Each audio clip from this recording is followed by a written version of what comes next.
Hello, I'm Bill Gates, Chairman of Microsoft. In this video, you're going to see the future.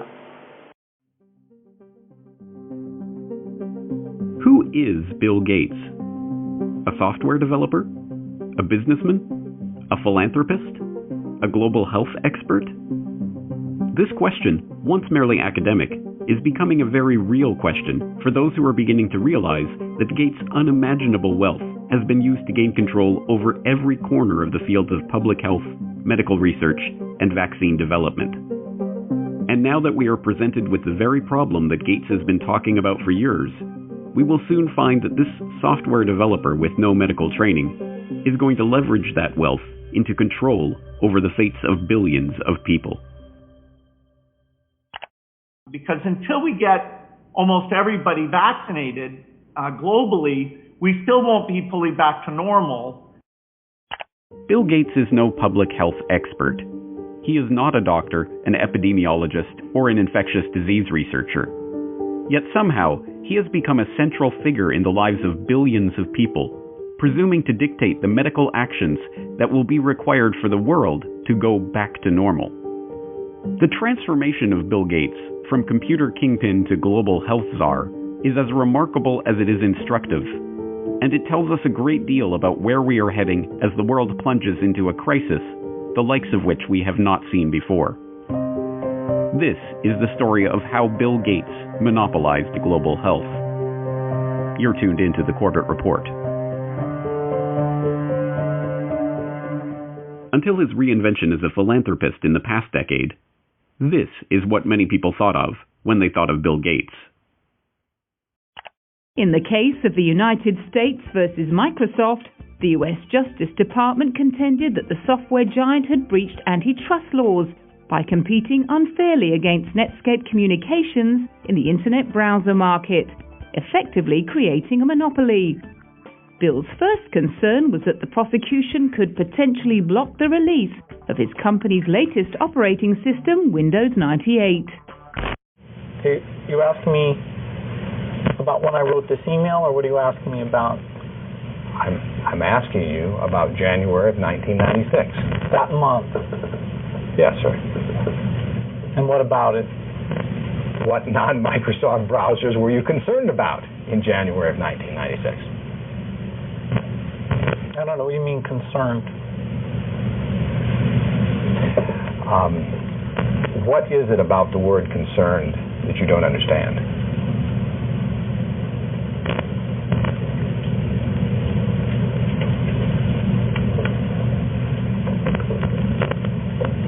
I'm not sure what you mean by it. We're going to be working together on Microsoft Office, on Internet Explorer, on Java, and I think that it's going to lead to a very healthy relationship. So it's a package announcement today. We're very, very happy about it. We're very, very excited about it. And I happen to have a special guest with me today via satellite downlink. And if we could get him up on the stage right now.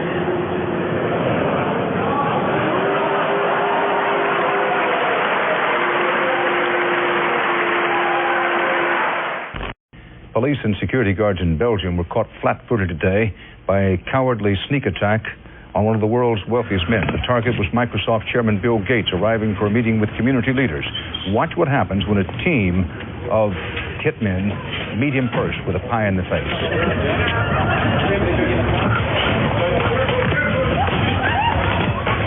Gates was momentarily and understandably shaken, but he was not injured. The hit squad piled on with two more pies before one of them was wrestled to the ground and arrested. The others for at least a moment got away. Gates went inside, wiped his face clean, and made no comment. He then went ahead with his scheduled meeting. No word on the motive for this attack.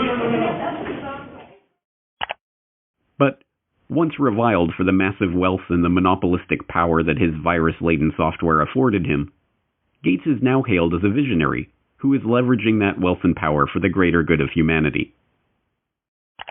In the 22nd century, a book will be written about the entrepreneur of the 21st century.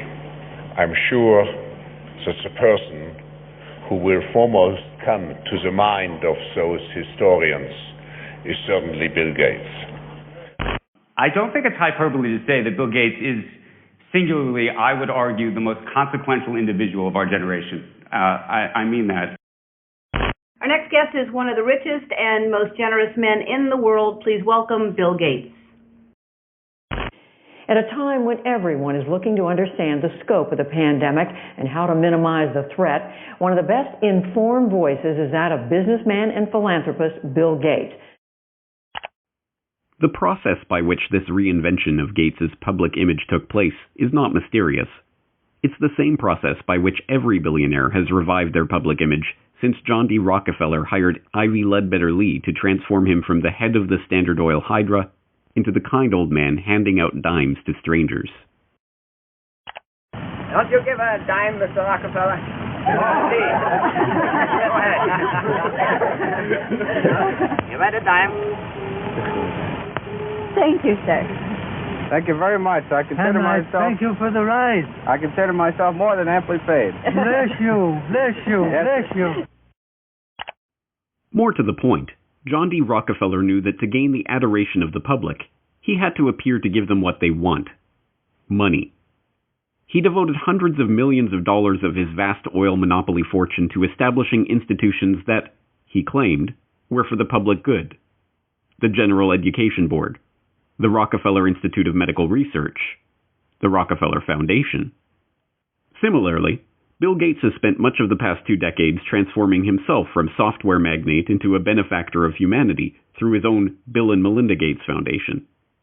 In fact, Gates has surpassed Rockefeller's legacy with the Bill and Melinda Gates Foundation, long having eclipsed the Rockefeller Foundation as the largest private foundation in the world, with $46.8 billion of assets on its books that it wields in its stated program areas of global health and development, global growth, and global policy advocacy. And, like Rockefeller, Gates's transformation has been helped along by a well-funded public relations campaign. Gone are the theatrical tricks of the PR pioneers. The ubiquitous ice cream cones of Gates' mentor Warren Buffett are the last remaining holdout of the old Rockefeller handing out dimes gimmick. No, Gates has guided his public image into that of a modern-day saint through an even simpler tactic: buying good publicity. The Bill and Melinda Gates Foundation spends tens of millions of dollars per year on media partnerships, sponsoring coverage of its program areas across the board. Gates funds The Guardian's Global Development website. Gates funds NPR's global health coverage. Gates funds the Our World in Data website that is tracking the latest statistics and research on the coronavirus pandemic. Gates funds BBC coverage of global health and development issues, both through its BBC Media Action Organization and the BBC itself. Gates funds World Health coverage on ABC News. When the NewsHour with Jim Lehrer was given a $3.5 million Gates Foundation grant to set up a special unit to report on global health issues, NewsHour communications chief Rob Flynn was asked about the potential conflict of interest that such a unit would have in reporting on issues that the Gates Foundation is itself involved in. In some regards, I guess you might say that there are not a heck of a lot of things you could touch in global health these days that would not have some kind of Gates tentacle, Flynn responded. Indeed, it would be almost impossible to find any area of global health that has been left untouched by the tentacles of the Bill and Melinda Gates Foundation. It was Gates who sponsored the meeting that led to the creation of Gavi, the Vaccine Alliance, a global public-private partnership bringing together state sponsors and big pharmaceutical companies whose specific goals include the creation of healthy markets for vaccines and other immunization products. As a founding partner of the alliance, the Gates Foundation provided $750 million in seed funding and has gone on to make over $4.1 billion in commitments to the group. Gates provided the seed money that created the Global Fund to Fight AIDS, Tuberculosis, and Malaria, a public-private partnership that acts as a finance vehicle for governmental AIDS, TB, and malaria programs. When a public-private partnership of governments, world health bodies, and 13 leading pharmaceutical companies came together in 2012 to accelerate progress toward eliminating or controlling 10 neglected tropical diseases, there was the Gates Foundation with $363 million of support. When the Global Financing Facility for Women, Children, and Adolescents was launched in 2015 to leverage billions of dollars in public and private financing for global health and development programs, There was the Bill and Melinda Gates Foundation as a founding partner with a $275 million contribution. When the Coalition for Epidemic Preparedness Innovations was launched at the World Economic Forum in Davos in 2017 to develop vaccines against emerging infectious diseases, there was the Gates Foundation with an initial injection of $100 million. The examples go on and on. The Bill and Melinda Gates Foundation's fingerprints can be seen on every major global health initiative of the past 2 decades. And beyond the flashy multi-billion-dollar global partnerships, the Foundation is behind hundreds of smaller country and region-specific grants, $10 million to combat a locust infestation in East Africa, or $300 million to support agricultural research in Africa and Asia, that add up to billions of dollars in commitments. It comes as no surprise, then, that far beyond the $250 million that the Gates Foundation has pledged to the fight against coronavirus, every aspect of the current coronavirus pandemic involves organizations, groups, and individuals with direct ties to Gates funding. From the start, the World Health Organization has directed the global response to the current pandemic. From its initial monitoring of the outbreak in Wuhan and its declaration in January that there was no evidence of human-to-human transmission, to its live media briefings and its technical guidance on country-level planning and other matters, the WHO has been the body setting the guidelines and recommendations shaping the global response to this outbreak. But even the World Health Organization itself is largely reliant on funds from the Bill and Melinda Gates Foundation. The WHO's most recent donor report shows that the Bill and Melinda Gates Foundation is the organization's second largest donor behind the United States government. The Gates Foundation single-handedly contributes more to the World Health Body than Australia, Canada, France, Germany, Russia, and the UK combined. What's more, current World Health Organization Director General Tedros Adhanom Ghebreyesus is in fact, like Bill Gates himself, not a medical doctor at all, but the controversial ex-Minister of Health of Ethiopia, who was accused of covering up 3 cholera outbreaks in the country during his tenure. Before joining the WHO, he served as chair of the Gates-founded Global Fund to fight AIDS, tuberculosis, and malaria, and sat on the board of the Gates-founded Gavi, the Vaccine Alliance, and the Gates-funded Stop TB Partnership. The current round of lockdowns and restrictive stay-home orders in Western countries were enacted on the back of alarming models predicting millions of deaths in the United States and hundreds of thousands in the UK. Imperial College in London released a COVID-19 report, and that's where most of our U.S. leaders are getting the information they're basing their decision-making on. The report runs us through a few different ways this could turn out depending on what our responses are. If we don't do anything to control this virus, over 80% of people in the U.S. would be infected over the course of the epidemic, with 2.2 million deaths from COVID-19. That 2.2 million deaths also doesn't account for the potential negative effects of health systems being overwhelmed. From this evening, I must give the British people a very simple instruction. You must stay at home. Enough is enough. Go home and stay home. A statewide order for people to stay at home. The work of 2 research groups was crucial in shaping the decisions of the UK and US governments to implement wide-ranging lockdowns and, in turn, governments around the world. The first group, the Imperial College COVID-19 Research Team, issued a report on March 16th that predicted up to 500,000 deaths in the UK and 2.2 million deaths in the US unless strict government measures were put in place. The second group, the Institute for Health Metrics and Evaluation in Bill Gates' home state of Washington, helped provide data that corroborated the White House's initial estimates of the virus effects, estimates that have been repeatedly downgraded as the situation has progressed. Unsurprisingly, the Gates Foundation has injected substantial sums of money into both groups. This year alone, the Gates Foundation has already given $79 million to Imperial College, and in 2017, the Foundation announced a $279 million investment into the IHME to expand its work collecting health data and creating models. Anthony Fauci, meanwhile, has become the face of the U.S. government's coronavirus response, echoing Bill Gates' assertion that the country will not get back to normal until a good vaccine can be found to ensure the public's safety. If you want to get to pre-coronavirus, that might not ever happen in the sense of the fact that the threat is there, but I believe with the therapies that will be coming online and with the fact that I feel confident that over a period of time we will get a good vaccine, that we will never have to get back to where we are right back now. Beyond just their frequent collaborations and cooperation in the past, Fauci has direct ties to Gates projects and funding. In 2010, he was appointed to the Leadership Council of the Gates-founded Decade of Vaccines project to implement a global vaccine action plan, a project to which Gates committed $10 billion of funding. And in October of last year, just as the current pandemic was beginning, the Gates Foundation announced a $100 million contribution to the National Institute of Health to help, among other programs, Fauci's National Institute of Allergy and Infectious Diseases research into HIV. Also in October of last year, the Bill and Melinda Gates Foundation partnered with the World Economic Forum and the Johns Hopkins Center for Health Security to stage Event 201, a tabletop exercise gauging the economic and societal impact of a globally spreading coronavirus pandemic. It began in healthy-looking pigs, months, perhaps years ago. A new coronavirus. The mission of the Pandemic Emergency Board is to provide recommendations to deal with the major global challenges arising in response to an unfolding pandemic. The board is comprised of highly experienced leaders from business, public health, and civil society. We're at the start of what's looking like it will be a severe pandemic.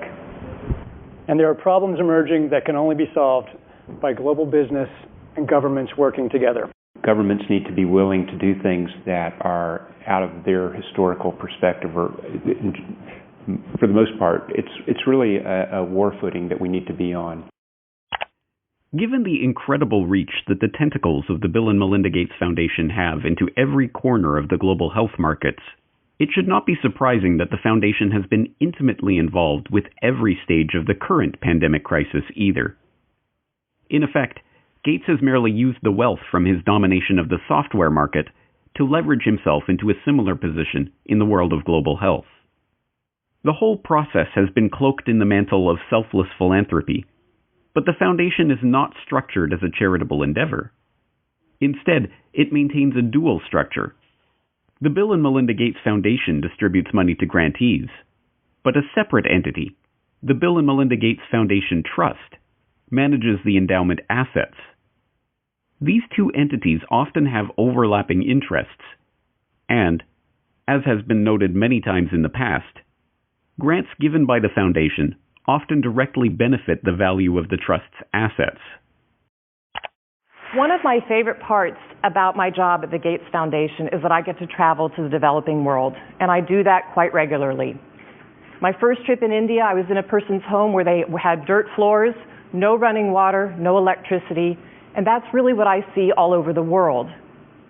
So in short, I'm startled by all the things that they don't have. But I am surprised by one thing that they do have: Coca-Cola. Coke is everywhere. In fact, when I travel in the developing world, Coke feels ubiquitous. And so when I come back from these trips and I'm thinking about development and I'm flying home and I'm thinking, well, we're trying to deliver condoms to people or vaccinations, you know, Coke's success kind of stops and makes you wonder, how is it that they can get Coke to these far-flung places? And if they can do that, why can't governments and NGOs do the same thing? And the charity of Microsoft founder Bill Gates and his wife Melinda is under criticism following the disclosure. It substantially increased its holdings in the agribusiness giant Monsanto to over $23 million. Critics say the investment in Monsanto contradicts the Bill and Melinda Gates Foundation's stated commitment to helping farmers and sustainable development in Africa.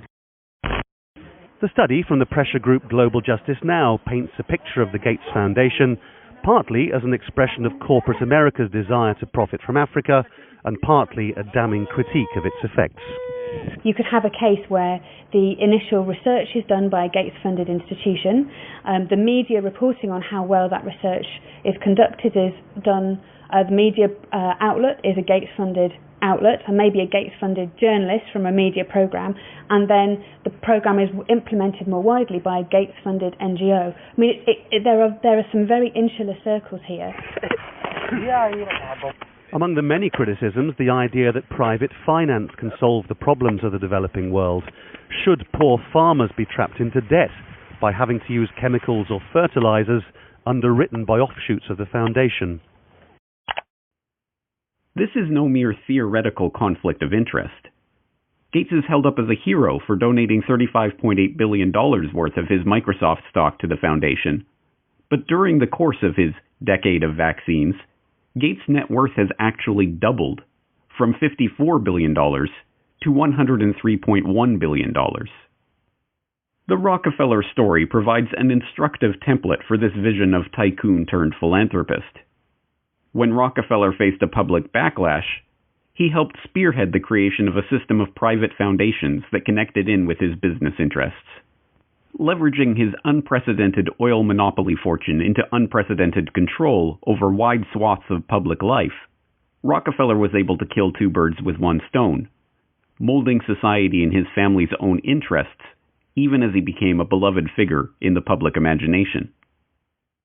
Similarly, Bill Gates has leveraged his software empire into a global health, development, and education empire, steering the course of investment and research and ensuring healthy markets for vaccines and other immunization products. And, like Rockefeller, Gates has been transformed from the feared and reviled head of a formidable hydra into a kindly old man, generously giving his wealth back to the public.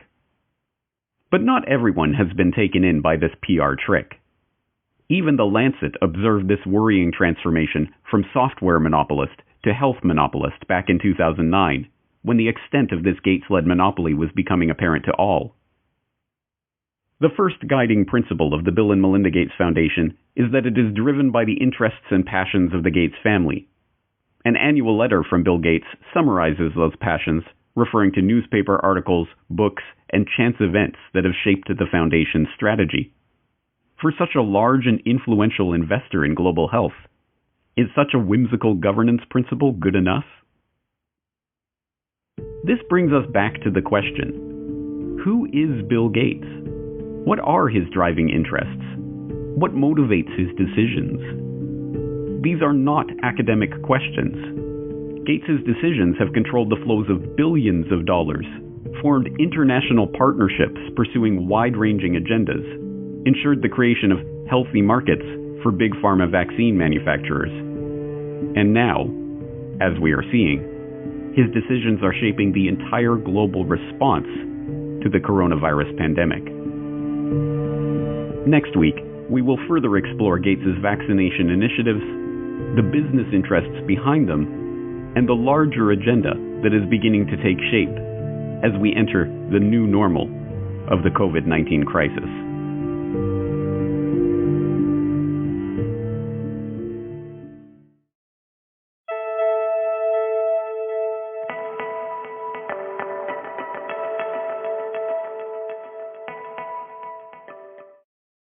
$10 billion. I mean, just speak about the magnitude of that. That is by far the biggest commitment of the foundation, isn't it, Bill? I mean, this is by far the largest. That's right. We've been spending a lot on vaccines. With this commitment, over 8 million additional lives will be saved. So it's one of the most effective ways that health in the poorest countries can be dramatically improved. In January of 2010, Bill and Melinda Gates used the World Economic Forum at Davos to announce a staggering $10 billion commitment to research and develop vaccines for the world's poorest countries, kicking off what he called a decade of vaccines. Today we're announcing a commitment over this next decade, which we think of as a decade of vaccines having incredible impact. We're announcing that we'll spend over $10 billion on vaccines. Hailed by the Gates-funded media. For the record, the Bill and Melinda Gates Foundation is a NewsHour underwriter. And applauded by the pharmaceutical companies who stood to reap the benefits of that largesse. The record-setting commitment made waves in the international community, helping to underwrite a global vaccine action plan coordinated by the Gates-funded World Health Organization. But contrary to the Gates' own PR spin that this $10 billion pledge was an unalloyed good and would save 8 million lives, the truth is that this attempt to reorient the global health economy was part of a much bigger agenda. An agenda that would ultimately lead to greater profits for big pharma companies, greater control for the Gates Foundation over the field of global health, and greater power for Bill Gates to shape the course of the future for billions of people around the planet. This is Bill Gates' plan to vaccinate the world. You're tuned into the Corbett Report.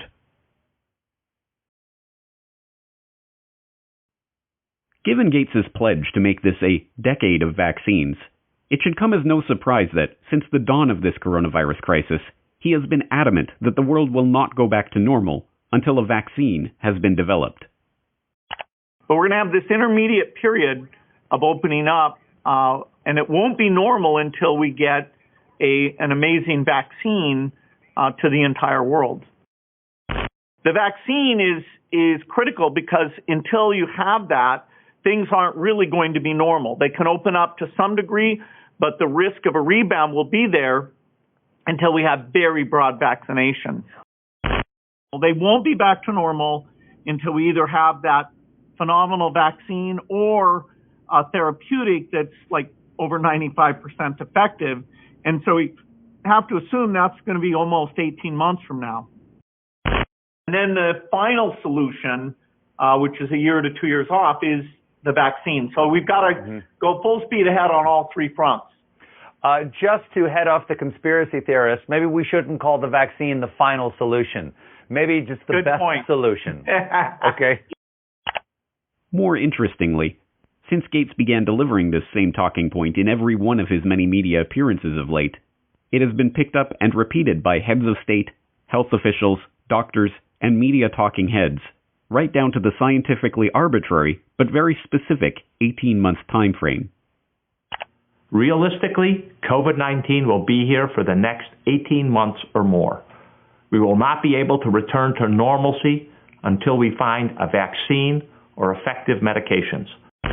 The hard fact is, until we find a vaccine, going back to normal means putting lives at risk. This will be the new normal until a vaccine is developed. The only thing that will really allow life as we once knew it to resume is a vaccine. Obviously, we continue to work on the vaccines, but the vaccines have to be down the road by probably 14, 15, 16 months. We're doing great on the vaccines. The fact that so many heads of state, health ministers, and media commentators are dutifully echoing Gates' pronouncements about the need for a vaccine will not be surprising to those who saw last week's exploration of how Bill Gates monopolized global health.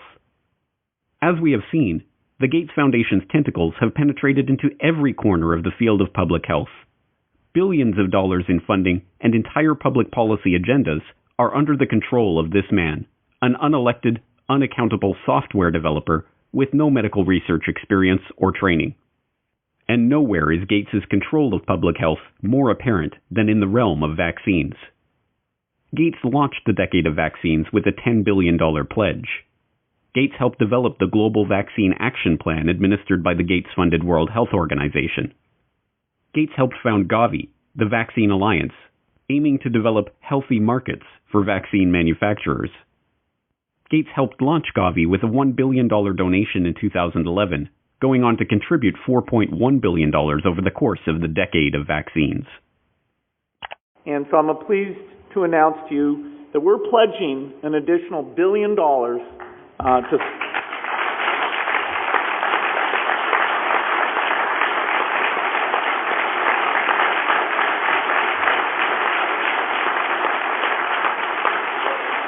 Thank you.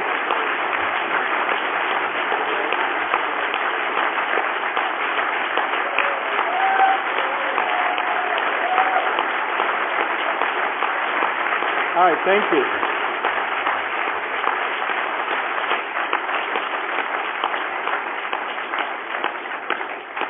It's not every day we give away $1 billion. One of the Gates Foundation's core funding areas is vaccine development and surveillance, which has resulted in the channeling of billions of dollars into vaccine development, a seat at the table to develop vaccination campaigns in countries around the globe, and the opportunity to shape public thinking about Bill Gates' pet project of the past 5 years, preparing rapid development and deployment of vaccines in the event of a globally spreading pandemic.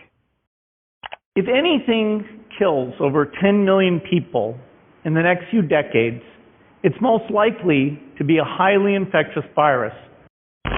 Whether it occurs by the quirk of nature or at the hand of a terrorist, epidemiologists show through their models that a respiratory spread pathogen would kill more than 30 million people in less than a year.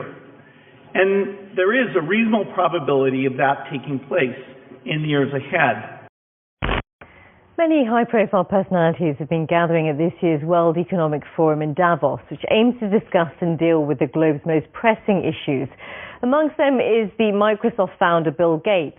His foundation is investing millions in the Coalition for Epidemic Preparedness Innovations to help combat infectious diseases. Here's some of what he had to say about his push to develop new vaccines. Unfortunately, it takes many years to do a completely new vaccine. The design, the safety review, cost, the manufacturing, all those things mean that an epidemic can be very widespread before that tool would come along. And so after Ebola, the global health community talked a lot about this, including a new type of vaccine platform called DNA-RNA that should speed things along. And so this Coalition for Epidemic Preparedness Initiative, CEPI, is 3 countries, Japan, Norway, Germany, and 2 foundations, Wellcome Trust, who we work with on a lot of things, and our foundation, Gates Foundation, coming together to fund actually trying to use that platform and make some vaccines, and so that would help us in the future. We know vaccines can protect us. We just need to be better prepared. So let's come together. Let's research and invest. Let's save lives. Let's outsmart epidemics.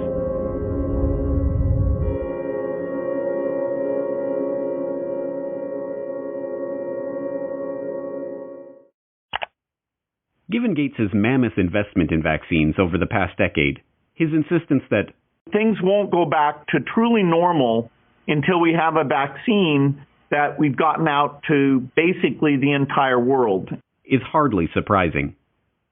What should be surprising is that this strangely specific and continuously repeated message, that we will not go back to normal until we get a vaccine in 18 months, has no scientific basis whatsoever. Medical researchers have already conceded that a vaccine for SARS-CoV-2 may not even be possible, pointing to the inability of researchers to develop any kind of immunization against previous coronavirus outbreaks like SARS or MERS. But even if such a vaccine were possible, serious concerns remain about the safety of developing, testing, and delivering such an amazing vaccine to the entire world in this remarkably short time frame. Even proponents of vaccine development openly worry that the rush to vaccinate billions of people with a largely untested experimental coronavirus vaccine will itself present grave risks to the public. One of these risks involves disease enhancement. It has been known for over a decade that vaccination for some viral infections, including coronaviruses, actually enhances susceptibility to viral infection or even causes infections in healthy vaccine recipients. Now, the issue of safety, something that I want to make sure the American public understand. It's not only safety when you inject somebody and they get maybe an idiosyncratic reaction, they get a little allergic reaction, they get pain. There's safety associated. Does the vaccine make you worse? And there are diseases in which you vaccinate someone, they get infected with what you're trying to protect them with, and you actually enhance the infection. This is no mere theoretical risk. As researchers who were trying to develop a vaccine for the original SARS outbreak discovered, the vaccine actually made the lab animals subjected to it more susceptible to the disease. One of the things that we're not hearing a lot about is the unique potential safety problem of coronavirus vaccines. This was first found in the early 1960s with the respiratory syncytial virus vaccines, and it was done here in Washington with the NIH and Children's National Medical Center, that some of those kids who got the vaccine actually did worse and I believe there were 2 deaths in the consequence of that study. Because what happens with certain types of respiratory virus vaccines, you get immunized, and then when you get actually exposed to the virus, you get this kind of paradoxical immune enhancement phenomenon. And we don't entirely understand the basis of it, but we recognize that it's a real problem for certain respiratory virus vaccines. That killed the RSV program for decades. Now the Gates Foundation is taking it up again. But when we started developing coronavirus vaccines, and our colleagues, we noticed in laboratory animals that they started to show some of the same immune pathology that resembled what had happened 50 years earlier. This specific issue regarding coronavirus vaccines is exacerbated by the arbitrary and unscientific 18-month time frame that Gates is insisting on for the vaccine's development.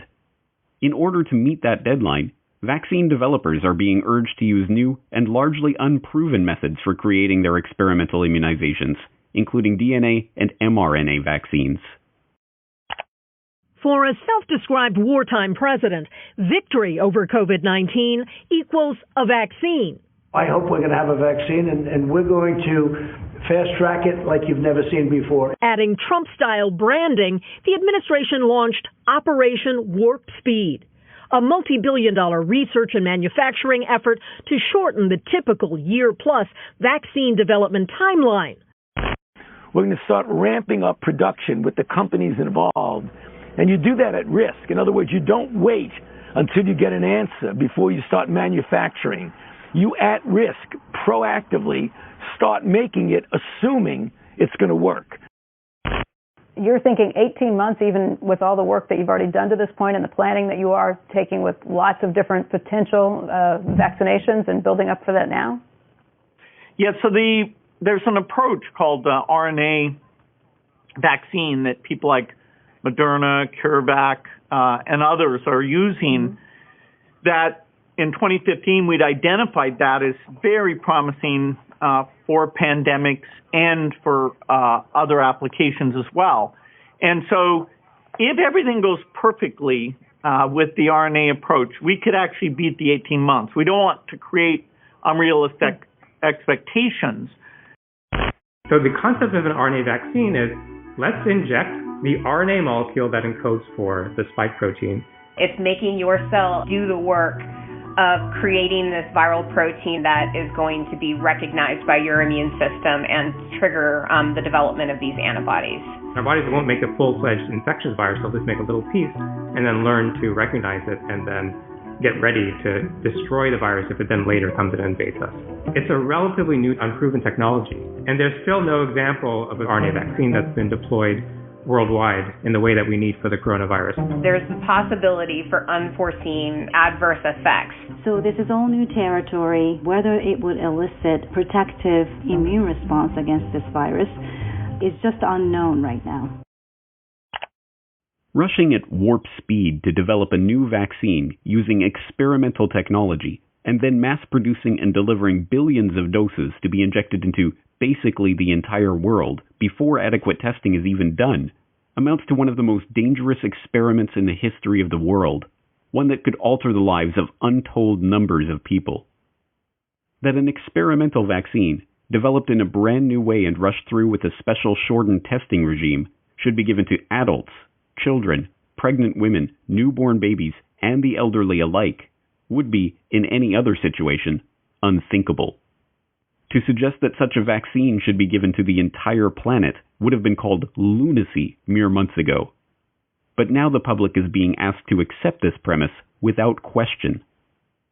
Even Gates himself acknowledges the inherent risks of such a project, but his concern is not for the lives that will be irrevocably altered in the event that the vaccines cause damage to the population. Instead, he is more concerned that the pharmaceutical companies and the researchers are given legal immunity for any such damage. If we have, 1 in 10,000 side effects, that's, way more, 700,000, people who will suffer from that. So really understanding the safety at gigantic scale across all age ranges, pregnant, male, female, undernourished, existing comorbidities, it's very, very hard. And that actual decision of, okay, let's go and give this vaccine to the entire world, governments will have to be involved because there will be some risk and indemnification needed before that can be decided on. As we have already seen, in the arena of global health, what Bill Gates wants is what the world gets. So it should be no surprise that immunity for the big pharma vaccine manufacturers and the vaccination program planners is already being worked on. In the U.S., the Department of Health and Human Services issued a declaration that retroactively provides liability immunity for activities related to medical countermeasures against COVID-19, including manufacturers, distributors, and program planners of any vaccine used to treat, diagnose, cure, prevent, or mitigate COVID-19. The declaration was issued on March 17th, but retroactively covers any activity back to February 4th, 2020, the day before the Bill and Melinda Gates Foundation announced an emergency $100 million to fund treatment efforts and to develop new vaccines for COVID-19. The plan to inject everyone on the planet with an experimental vaccine is no aberration in Bill Gates' envisioned decade of vaccines. It is its culmination. The decade of vaccines kicked off with a Gates-funded $3.6 million observational study of HPV vaccines in India that, according to a government investigation, violated the human rights of the study participants with gross violations of consent and failed to properly report adverse events experienced by the vaccine recipients. After the deaths of 7 girls involved in the trial were reported, a parliamentary investigation concluded that the Gates-funded Program for Appropriate Technology in Health, or PATH, which ran the study, had been engaged in a scheme to help ensure healthy markets for GlaxoSmithKline and Merck, the manufacturers of the Gardasil and Cervarix vaccines that had been so generously donated for use in the trial. Had PATH been successful in getting the HPV vaccine included in the universal immunization program of the concerned countries, this would have generated windfall profit for the manufacturers by way of automatic sale, year after year, without any promotional or marketing expenses. It is well known that once introduced into the immunization program, it becomes politically impossible to stop any vaccination. Chandra M. Gulhati, editor of the influential Monthly Index of Medical Specialties, remarked that it is shocking to see how an American organization used surreptitious methods to establish itself in India. And Samarin Nundi, editor emeritus of the National Medical Journal of India, lamented that this is an obvious case where Indians were being used as guinea pigs. Throughout the decade, India's concerns about the Bill and Melinda Gates Foundation and its corporate partners' influence on the country's national immunization programs grew. In 2016, the steering group of the country's National Health Mission blasted the government for allowing the country's National Technical Advisory Group on Immunization, the primary body advising the government on all vaccination-related matters, to be effectively purchased by the Gates Foundation. As one steering group member noted, the NTAGI Secretariat has been moved out of the government's health ministry to the Office of Public Health Foundation of India, and the 32 staff members in that secretariat draw their salaries from the Bill and Melinda Gates Foundation. There is a clear conflict of interest. On one hand, the BMGF funds the Secretariat that is the highest decision-making body in vaccines, and, on the other, it partners with the pharma industry in Gavi. This is unacceptable. In 2017, the government responded by cutting all financial ties between the advisory group and the Gates Foundation. Similar stories play out across the Gates Foundation's decade of vaccines. There's the Gates-founded and funded meningitis vaccine project, which led to the creation and testing of MenAfriVac, a 50-cent per dose immunization against meningococcal meningitis. The test led to reports of between 40 and 500 children suffering seizures and convulsions and eventually becoming paralyzed. There's the 2017 confirmation that the Gates-supported oral polio vaccine was actually responsible for the majority of new polio cases, and the 2018 follow-up showing that 80% of polio cases are now vaccine-derived. There's the 2018 paper in the International Journal of Environmental Research and Public Health concluding that over 490,000 people in India developed paralysis as a result of the oral polio vaccine between 2000 and 2017. There's even the WHO's own malaria chief, Dr. Arata Kochi, who complained in an internal memo that Gates's influence meant that the world's leading malaria scientists are now locked up in a cartel with their own research funding being linked to those of others within the group, and that the foundation was stifling debate on the best ways to treat and combat malaria, prioritizing only those methods that relied on new technology or developing new drugs. Kochi's complaint, written in 2008, highlights the most common criticism of the global health web that Gates has spun in the past 2 decades, that the public health industry has become a racket run by and for Big Pharma and its partners for the benefit of big business.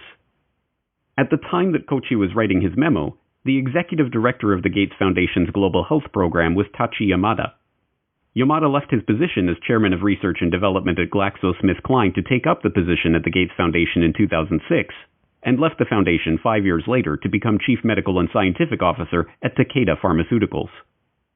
Yamada's replacement as head of Gates's Global Health Program, Trevor Mundell, was himself a clinical researcher at Pfizer and Park Davis and spent time as head of development with Novartis before joining the foundation.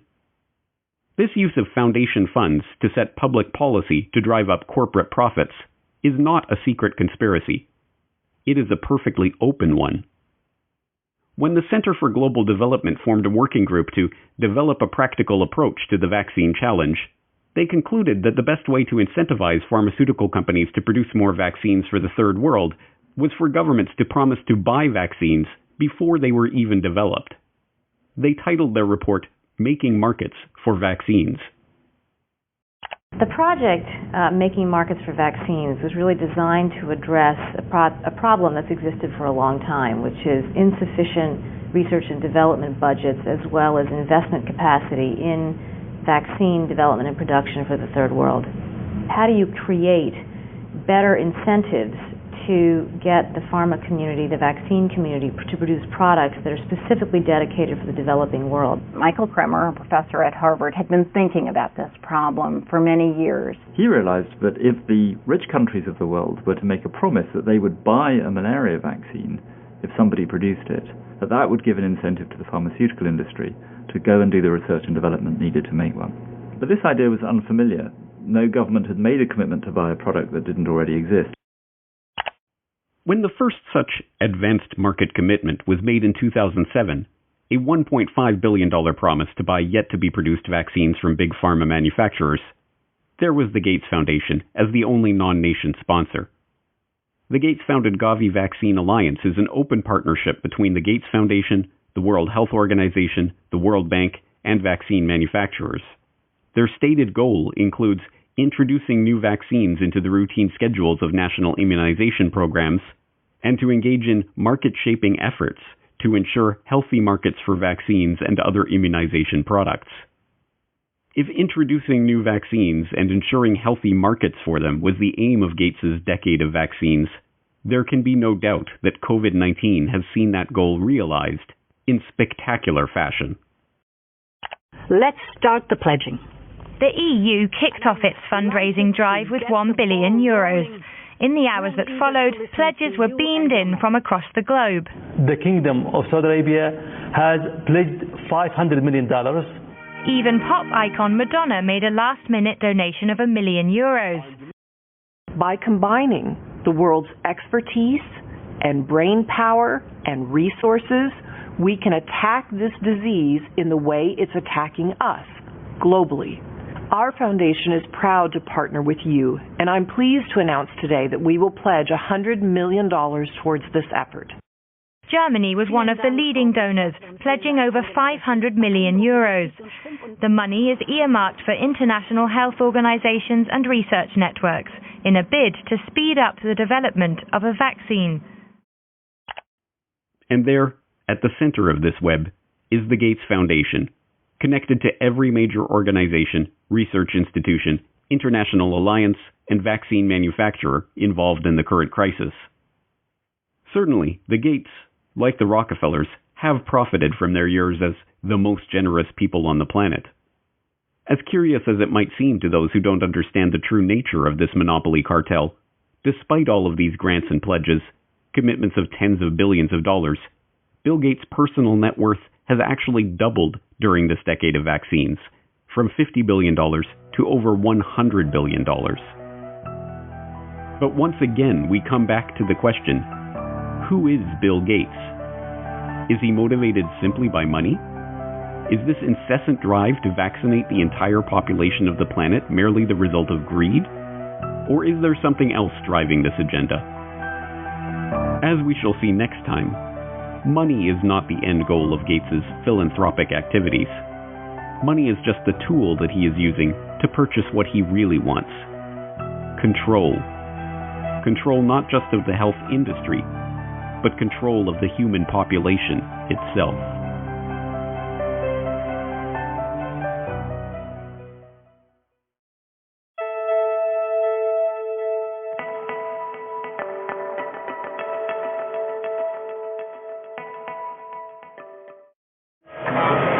Hello, everyone. Mr. B! What's your secret mission about? It's not my mission, but an idea that came from my good friend, Mr. Bill Gates. Hi, kids. The real, actual, in-person Bill... Bill? He's trying to say that we're big fans, Mr. Gates. It's a strange fact that Bill Gates' hagiographers, PR hacks employed more often than not by large corporations that receive funding from the Bill and Melinda Gates Foundation, consistently depict this drab software developer as a cartoon superhero, using his superpower of being very rich to help save the planet. Behind closed doors on this New York campus, a secret gathering of some of the world's most powerful people. Gates, Buffett, Bloomberg, Winfrey. It was like the Super Friends. In the great hall of the Justice League, there are assembled the world's 4 greatest heroes. But these cartoon-fueled puff pieces reveal more than they know about Gates and the other mega-rich philanthropists they are attempting to idolize.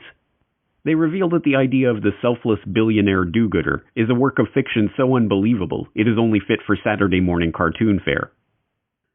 As we have seen in our first 2 explorations of Bill Gates' role as global health kingpin, the seemingly selfless generosity of the Gates family through their eponymous foundation has in fact greatly increased their own wealth, with Bill Gates' personal net worth having doubled in the past decade alone.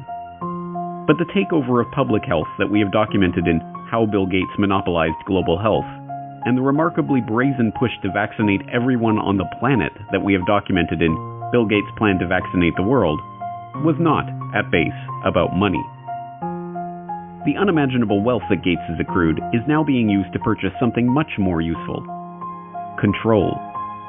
Control not just of the global health bodies that can coordinate a worldwide vaccination program, or the governments that will mandate such an unprecedented campaign, but control over the global population itself. This is an exploration of Bill Gates and the population control grid. You're tuned into the Corbett Report.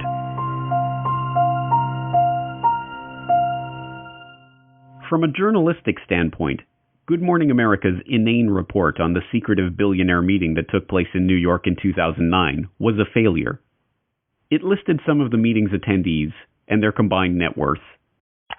Gates, Buffett, Bloomberg, Winfrey, together with others at the meeting, including George Soros, Ted Turner, David Rockefeller, they're worth more than $125 billion. It turned to the senior editor of Forbes for a soundbite about what it would be like to witness such an assembly of wealth. To have been in the room and see this meeting of the minds really would have been a fascinating thing. And it dutifully reported the participants' own stated reason for holding the meeting. That much money, that much power around one table. It begs the question, what were they doing? What were they scheming? Total world domination? This group, together for 6 hours, was talking about charity, education, emergency relief, global health. Before wrapping up with another juvenile appeal to comic book superhero lore. The new Superman and Wonder Woman, the super rich friends, not fighting bad guys, but fighting for good nonetheless. For Good Morning America, John Berman, ABC News. Yes, from a journalistic standpoint, Berman's report was an utter failure. There was no attempt to question the participants about the meeting, no space for any criticism of these billionaires or questions about their motives. no adversarial journalism of any kind. But as a PR piece, it was brilliant. It leaves the viewer with a vague sense that some kind of gathering took place somewhere in New York in which rich people, who, let's not forget, are superheroes, talked about charity. One would have to turn to print sources to discover that the meeting was held at the personal residence of Sir Paul Nurse, then president of Rockefeller University, that the invitation to the gathering was co-written by Bill Gates, Warren Buffett, and David Rockefeller, or that the aim of the meeting was to consider how their wealth could be used to slow the growth of the world's population. Given that these extraordinarily rich and powerful men, including Warren Buffett, David Rockefeller, and Ted Turner, have all expressed their belief that the growing human population is the greatest threat faced by humanity, it should not be surprising that they would convene a conference to discuss how best to channel their vast wealth into the project of reducing the number of people on the planet. Particularly unsurprising is that attendees of the meeting later dubbed Bill Gates, a man for whom population control is particularly close to his heart, as the most impressive speaker at the event. Here we can see a chart that looks at the total world population over the last several hundred years. And at first glance, this is a bit scary. We go from less than 1 billion in 1800, and then 3, 4, 5, 6, and 7.4 billion where we are today is happening even faster. So Melinda and I wondered whether providing new medicines and keeping children alive, would that create more of a population problem? And what the developing world does not need is more children. And I think that was the biggest aha to Bill and me when we got into this work, is we asked ourselves, of course, the same hard-nosed question you'd ask, which is, if you get into this work and you start to save these children, will women just keep overpopulating the world? And thank goodness the converse is absolutely true. This is a very important question to get right, because it was absolutely key for me. When our foundation first started up, it was focused on reproductive health. That was the main thing we did, because I thought, population growth in poor countries is the biggest problem they face. You've got to help mothers who want to limit family size have the tools and education to do that. And I thought that's the only thing that really counts. In recent years, critics have pointed to Bill Gates' own words linking vaccination programs with his goal of reducing population growth. Now, the world today has 6.8 billion people. That's headed up to about 9 billion. Now, if we do a really great job on new vaccines, health care, reproductive health services, we could lower that by perhaps 10 or 15%. $10 billion over the next 10 years to make it the year of the vaccines. What does that mean exactly? Well, over this decade, we believe unbelievable progress can be made, both inventing new vaccines and making sure they get out to all the children who need them. We could cut the number of children who die every year from about 9 million to half of that if we have success on it. And the benefits there in terms of reducing sickness, reducing the population growth, it really allows the society a chance to take care of itself once you've made that intervention. But as any number of fact-checking websites, not to mention Bill Gates himself, are quick to point out, this doesn't mean what it sounds like it means. What we found out is that as health improves, families choose to have less children.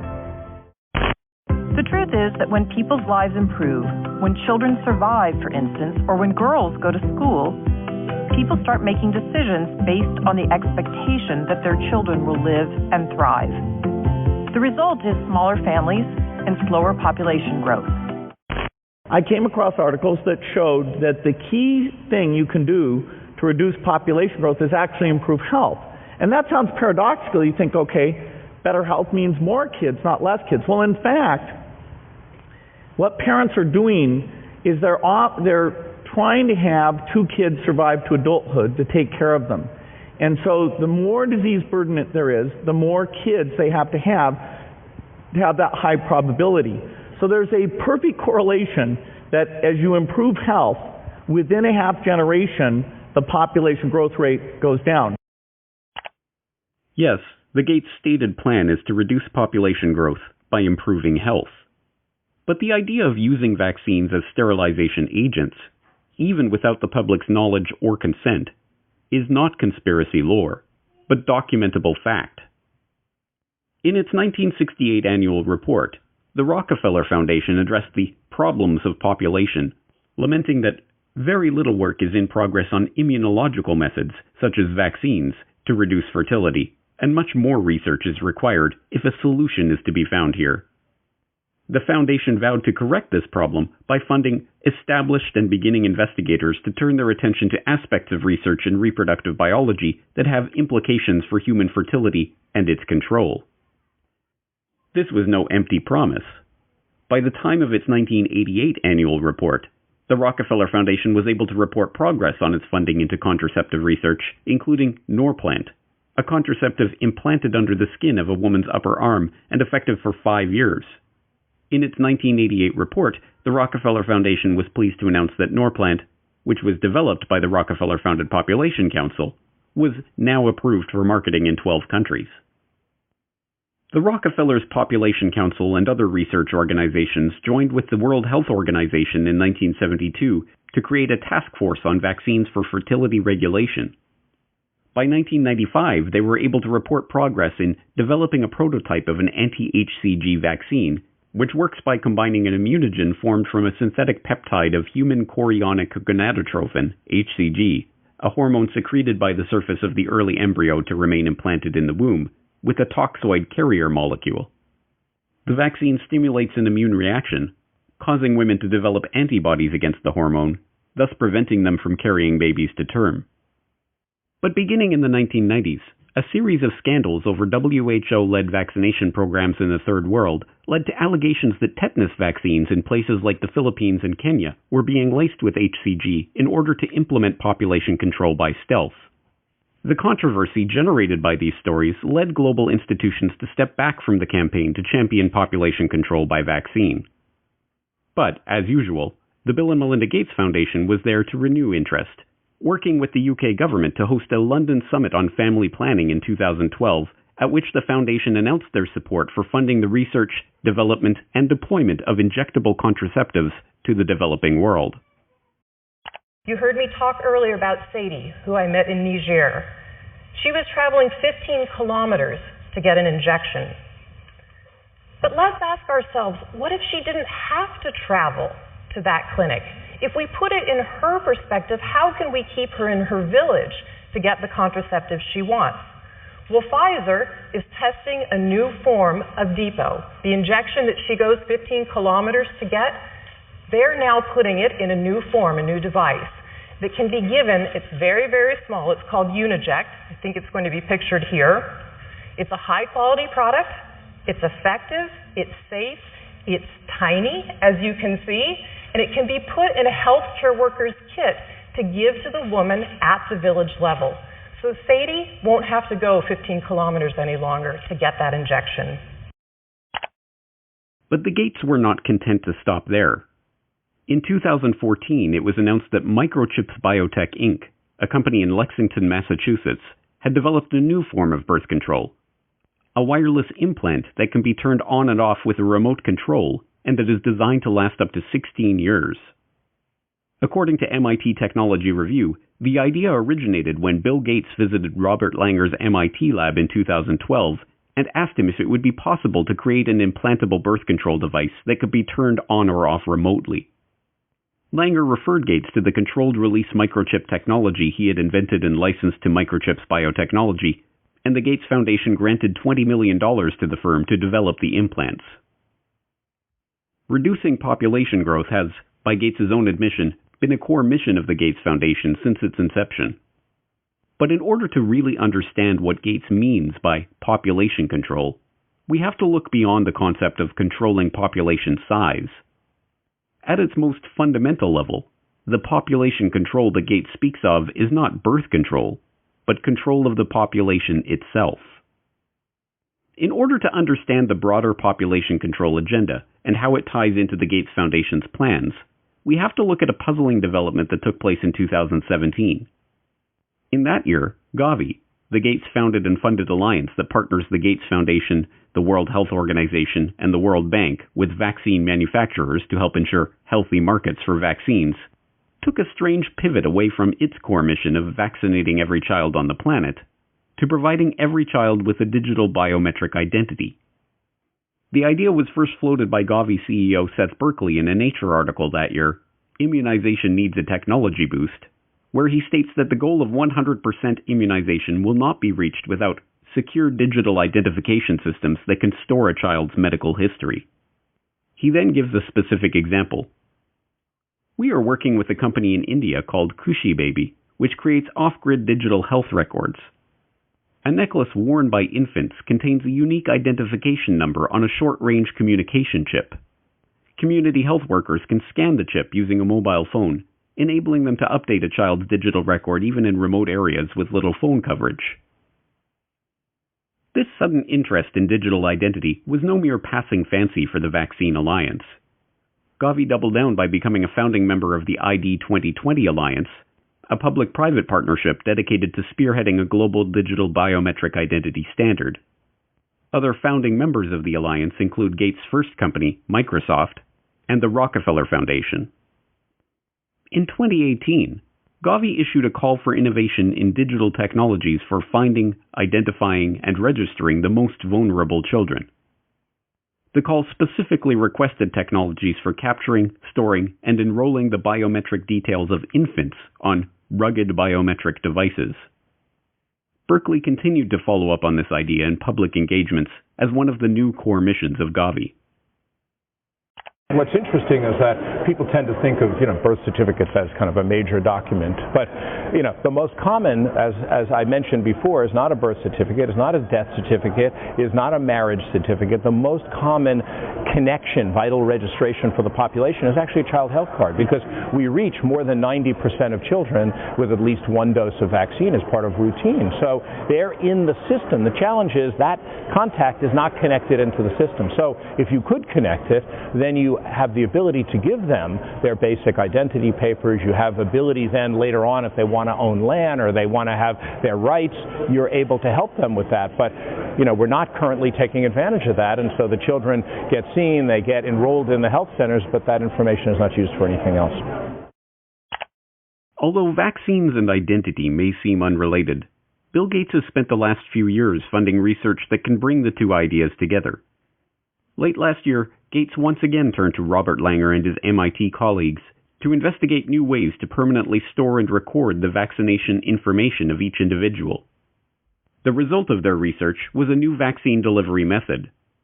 They found that by using dissolvable microneedles that deliver patterns of near-infrared light-emitting microparticles to the skin, they could create particle patterns in the skin of vaccine recipients which are invisible to the eye but can be imaged using modified smartphones. Rice University describes the quantum dot tags left behind by the microneedles as something like a barcode tattoo. So who was behind this development? As lead researcher Kevin McHugh explains, the Bill and Melinda Gates Foundation came to us and said, "Hey, we have a real problem, knowing who's vaccinated." So our idea was to put the record on the person. This way, later on, people can scan over the area to see what vaccines have been administered and give only the ones still needed. The microparticles that form the fluorescent quantum dot tags are delivered along with the vaccine, but they cannot be delivered by a traditional syringe. Instead, they must be delivered by a patch of microneedles made from a mixture of dissolvable sugar and a polymer called PVA, as well as the quantum dot dye in the vaccine. It should be no surprise, then, that big pharma vaccine manufacturers, in their scramble to produce the coronavirus vaccine that, Gates assures us, is necessary to go back to normal, have turned to a novel vaccine delivery method, a dissolvable microneedle array patch. The University of Pittsburgh is where the polio vaccine was first discovered. At the medical center, researchers are now developing a vaccine that is delivered using a dissolvable patch called a microneedle array. Think about them as almost like a Band-Aid. And so the microneedle array is simply applied to the skin topically, pressed into place very shortly, and then taken off and thrown away. And then the antigen is already delivered. As is becoming evident, this new vaccine-delivered barcode-like tattoo is about much more than simply ensuring that children get all their Gavi-recommended immunizations. On a recent Ask Me Anything thread on Reddit, when asked, "What changes are we going to have to make to how businesses operate to maintain our economy while providing social distancing?" Bill Gates answered, "Eventually we will have some digital certificates to show who has recovered or been tested recently, or when we have a vaccine, who has received it." In his answer, Gates fails to mention that he has himself been instrumental in kickstarting and funding the research into the very type of digital certificates for vaccination that he is speaking about, or that these digital certificates, likely at first to be a digital marker linked to a biometric ID, could very well one day take the form of vaccine-implanted quantum dot tattoos. But, as in so many other aspects of the unfolding crisis, Gates' unscientific pronouncement that we will need digital certificates to prove our immunity in the new normal of the post-coronavirus world. Eventually, what we'll have to have is certificates of who's a recovered person, who's a vaccinated person. Is now being implemented by a number of governments. It is now being reported that OnFido, a tech startup specializing in AI-based biometric ID verification, is in talks with the British government to provide the type of digital certification Gates mentioned, dubbed an immunity passport. The proposed system would require would-be workers to use the OnFido-provided app to scan their face or other biometric data, link that information to a SARS-CoV-2 antibody test, or, eventually, proof of coronavirus vaccination, and then have their picture taken and immunity verified every time they wish to access a restricted space or work environment. Last month, OnFido announced that it had raised $50 million in a round of investments led by Bill Gates' old company, Microsoft. But this is not Gates' first experience with the field of biometric identity. A decade ago, the government of India began what has been called the largest social experiment on Earth, enrolling over 1 billion people in the largest biometric identification database ever constructed. The project, involving iris scanning and fingerprinting the entirety of the Indian population, recording their biometric details in a centralized database, and issuing them a 12-digit identity number that could be used to prove residence and access government services, all within the span of a few years, presented an incredible societal, legal, and technological challenge. It's no surprise, then, that the person who was brought in as the chief architect of the Aadhaar project when it was launched, Nandan Nilekani, co-founder of Indian multinational Infosys, is also a longtime friend of Bill Gates and a partner with Bill and Melinda Gates on a philanthropic venture called Co-Impact, which supports initiatives to address major social challenges at scale. Nilekani's involvement in Aadhaar has even made him one of Gates' heroes, featured in slick video promotions produced by the Bill and Melinda Gates Foundation. My friend, Nandan Nilekani, is one of India's best-known entrepreneurs. He led the creation of the world's largest biometric ID system. Now, he's working to promote his platform to improve the lives of the world's poorest people. There are more than 1 billion people around the world who don't have any kind of ID. You can't do anything in life without an ID because people are mobile, they're migrants, and wherever they go, whether they want a job or whether they want to board a train or whether they want to get a bank account or get a mobile connection, if the person has no way of proving who they are, then they just won't get access to those services. So the challenge we had was, how do we give 1 billion people, many of whom don't have birth certificates, how do we give them ID? And Gates has personally praised the Aadhaar scheme as a huge asset for India. Well, Aadhaar is a huge asset for India. It was designed very well. The fact that you can make digital payments so easily, you can open a bank account. India is a leader in that. Our foundation, worked with the Reserve Bank. Nandan Nilekani and a group of people that he pulled together did a great job. But Gates is not merely an arm's-length admirer of the Aadhaar experiment. He is not only personally connected to its chief architect, he is also connected to one of the key companies that spearheaded the technology that underlies the project's biometric database. The company that provides the iris recognition technology at the core of the Aadhaar system, ادناه, also provides facial recognition systems for the Chinese government and is currently developing digital driver's licenses for use in the United States. ادناه even created the Cushy Baby identification necklaces with embedded microchips that Gavi CEO Seth Berkley touted in his Nature article. Unsurprisingly, The company receives support from the Bill and Melinda Gates Foundation through its involvement in the GSMA Inclusive Tech Lab. And now, Gates is funding a scheme to retool Aadhaar for a global rollout. In 2014, the World Bank created a multi-sector working group to launch the Identification for Development Initiative, or ID4D, which aims to support progress toward identification systems using 21st century solutions. The World Bank cites Goal 16.9 of the UN Agenda 2030 Sustainable Development Goals, vowing to provide legal identity for all, including birth registration, in the next 10 years, as the basis for its initiative. But ID4D was little more than a pipe dream until 2016, when the Bill and Melinda Gates Foundation provided catalytic contributions to launch the ID4D Multi-Donor Trust Fund, which enticed the UK, French, and Australian governments, along with the Omidyar network, into a partnership aiming to shape global approaches and a shared vision on identification. Unsurprisingly, this World Bank ID4D initiative includes Nandar Nilekani, Gates' partner and the chief architect of Aadhaar, on its advisory council, and Gates has said that he is funding the World Bank to take this Aadhaar approach to other countries. This headlong rush to capture the biometric details and assign digital identification to every person on Earth is sold to the public under the guise of financial inclusion.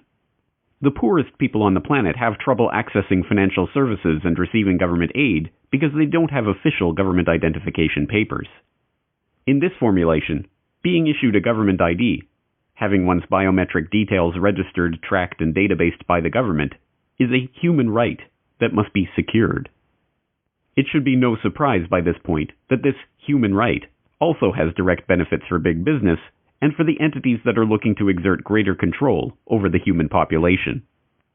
Gates provided insight into the real purpose of this identification control grid in a speech at the Financial Inclusion Forum hosted by the U.S. Treasury in 2015. Every country really needs to look through these KYC Know Your Customer rules to make sure that customers are able to prove who they are. But, of course, in many countries, you don't have any type of ID system. And the lack of an ID system is a problem, not just for the payment system, but also for voting and health and education and taxation.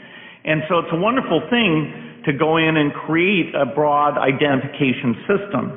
Again, India is a very interesting example of this, where the Aadhaar system, which is a 12-digit identifier that's correlated to biometric measures, is becoming pervasive throughout the country and will be the foundation for how we bring this low-cost switch to every mobile phone user in India. The same type of thing is happening now in Pakistan, and there's early beginnings of creating these ID programs in Africa as well. We expect to be able to use the ID so that when you show up for any government service, say you walk into a primary health clinic, we'll be able to take that bio-ID very quickly and bring up your electronic health record. Even if you've moved from one part of the country to the other, you will be well tracked and well served without nearly as much paperwork or waiting. And so the ID system is foundational. The ID control grid is an essential part of the digitization of the economy. And although this is being sold as an opportunity for financial inclusion of the world's poorest in the banking system provided by the likes of Gates and his banking and business associates, it is in fact a system for financial exclusion. Exclusion of any person or transaction that does not have the approval of the government or the payment providers. Once financial flows go underground, where you have lots of legitimate transactions mixed in with the ones you want to track, and once they're going over a digital system that the U.S. has no connection to, it's far more difficult to find the transactions that you want to be aware of or that you want to block. And once again, this is no mere theoretical talk from Gates. He has been intimately involved in this process of switching the world over to a digital payment grid tied to biometric identity. In 2012, the Bill and Melinda Gates Foundation helped found the Better Than Cash Alliance, which brings together governments, international organizations, and the private sector to accelerate the transition from cash to digital payments globally. And, when the Indian government made a bold move to demonetize large amounts of its circulating currency in order to draw off-the-books funds back under the purview of the Indian Tax Office, there was Gates to praise the move as an important step toward the creation of a brave new digital economy, tied, of course, to the Aadhaar ID grid. The bold move to demonetize high-value denominations and replace them with new notes with higher security features is an important step to move away from a shadow economy to an even more transparent economy. And digital transactions really, I think, will rise dramatically here. In fact, I think in the next several years, India will become the most digitized economy, not just by size, but by percentage as well. All of the pieces are now coming together.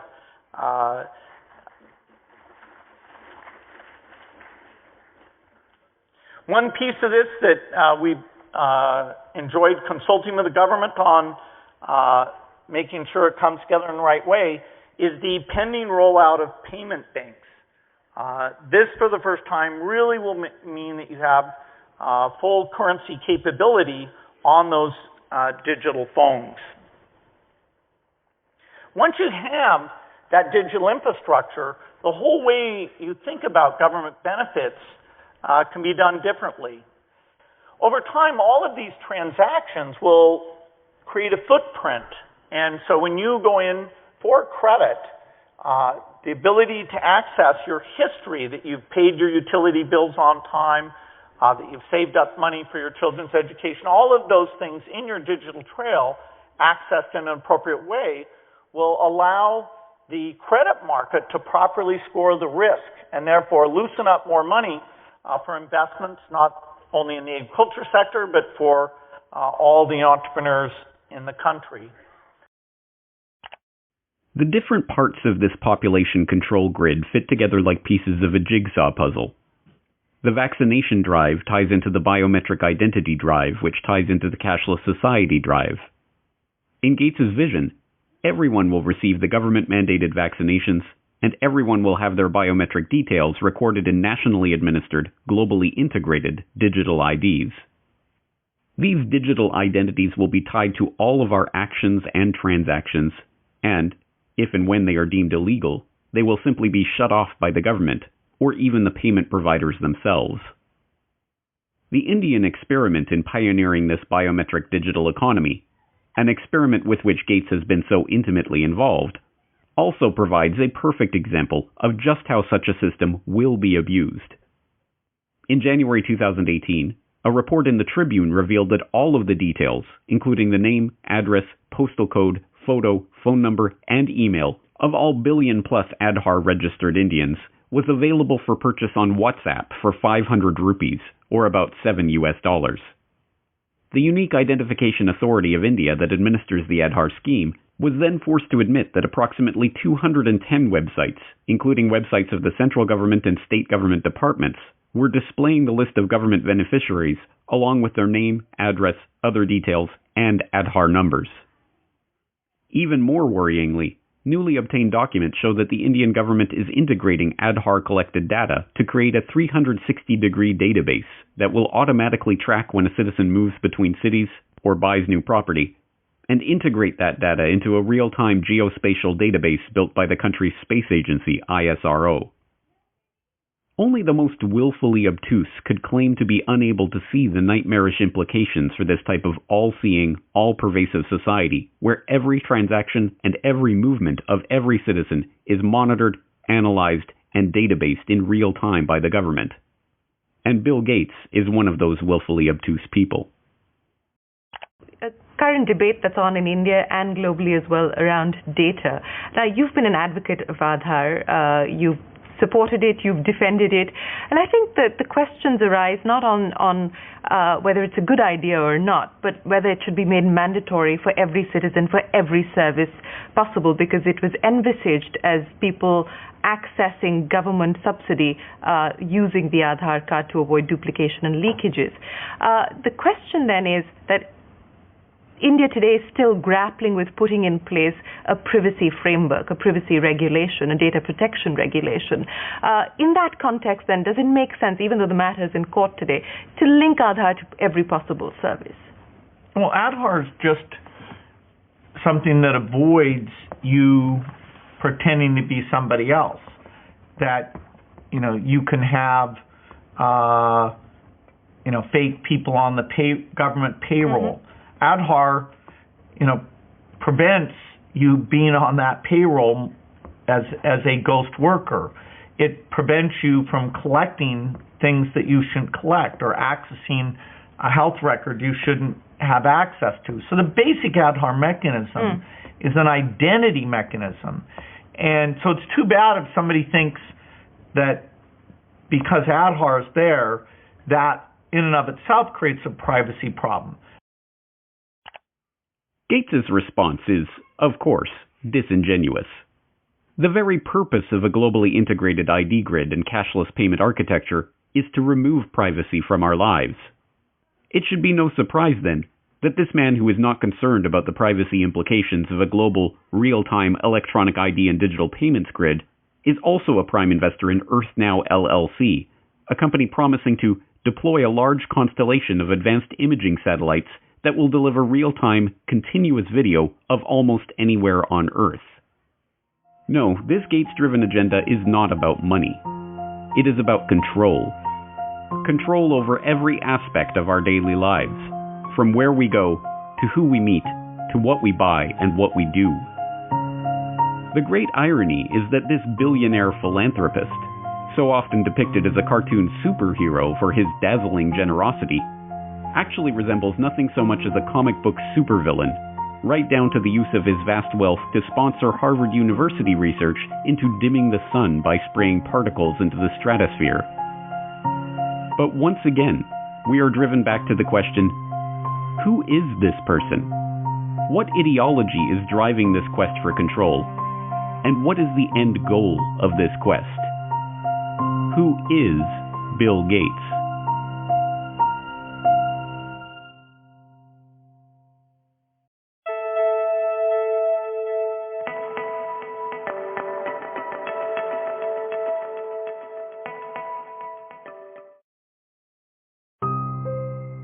Computer whiz kid, talented software developer, shrewd businessman, benevolent philanthropist, global health expert. There can be no doubt that Bill Gates has worn many hats on his remarkable journey from his early life as the privileged son of a Seattle area power couple to his current status as one of the richest and most influential people on the planet. But as we have seen in our exploration of Gates's rise as unelected global health czar and population control advocate, the question of who Bill Gates really is no mere philosophical pursuit. Given that we are currently living through a crisis that has been predicted by Bill Gates, which is triggering a response from the global health organizations that the Bill and Melinda Gates Foundation has bankrolled, and driving us toward a vaccination and biometric ID solution which Bill Gates has been working on for years, the answer to the question, who is Bill Gates, is quickly becoming one of the most important questions of our lives. That answer will not only tell us about the world that we are living in, but about the one that we are being thrust into, and how we can avoid it. Today we will attempt to answer that question as we examine the motives, the ideology, and the connections of this man who has been so instrumental in shaping the post-coronavirus world. Meet Bill Gates. You're tuned into the Corbett Report. So who is Bill Gates? Some argue that he's a genius who leveraged his natural computer savvy into a billion-dollar fortune. You're called a genius, and I don't think that embarrassed you at all. They call you a genius. Part of your genius is that you are a computer whiz, and the other is that you did have the business acumen to turn it into a working company. Are you a business genius too? Well, I wouldn't say genius. Others insist that he is a visionary who has changed our lives with his foresight and bold imagination. Bill had a vision, and I understand it went back even then, that computing would be ubiquitous. It would be part of all of our lives. And indeed, as you all know, he executed on that vision, and the world today has changed so dramatically in large part due to the work that Bill has done throughout the years. He has been hailed as a shrewd executive who built the Microsoft empire with his remarkable talent for business. When the biographers and historians write the history of the 20th century, Bill Gates is going to go down as the best businessman of our century, and Microsoft is one of the greatest companies of the 20th century. And he has been praised as a philanthropist who is selflessly devoting his wealth to improving the lives of people around the world. Bill, even your harshest critic would have to admit that your philanthropy work is, planet-shaking, incredible, and could be, if you make it a second act, so amazing that it would dwarf what you've actually done at Microsoft.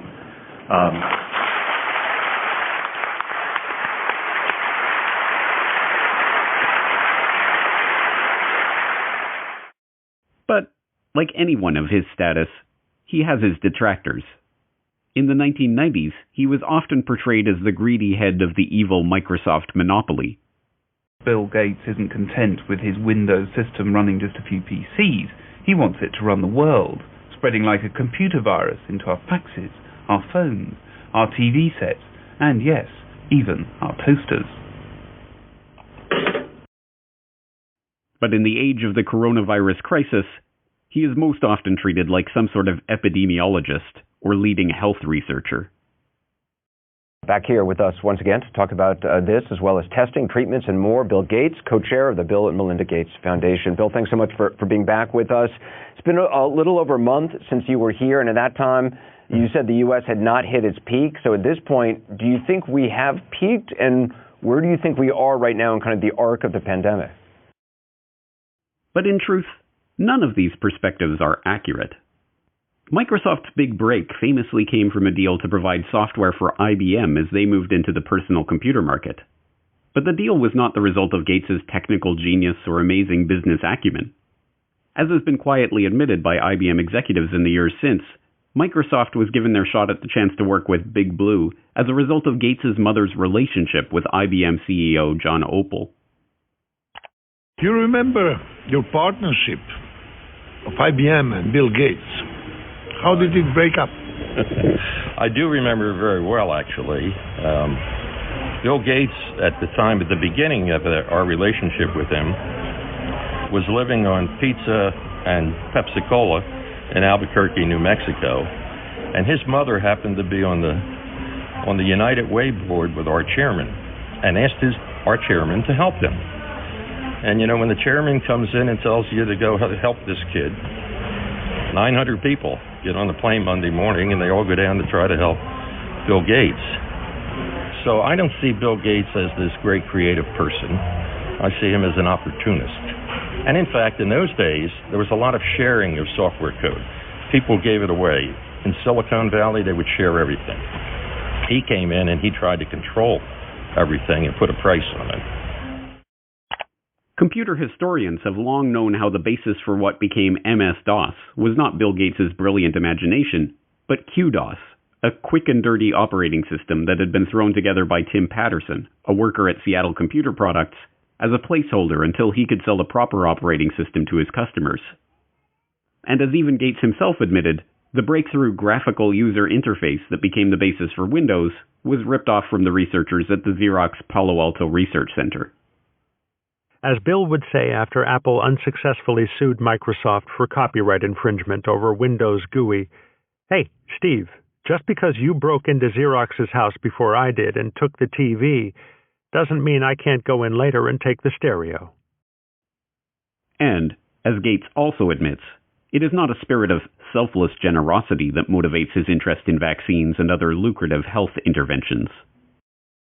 I'd like to talk to you about your approach to vaccinations. You wrote something recently, and like you always do, you kind of looked at the problem from a scientific and business perspective on things.